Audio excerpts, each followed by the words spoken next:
وقال من كنت أنا نبيا فعلي أمير وقال أنا وعلي من شجرة واحدة وسائر الناس من شجر شتى وأهله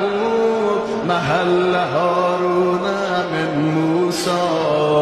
فقال له أنت مني بمنزلة هارون من موسى إلا أنه لا نبي بعدي وزوجه ابنته سيدة نساء العالمين وهل له من مسجده ما خلل وسد الأبواب إلا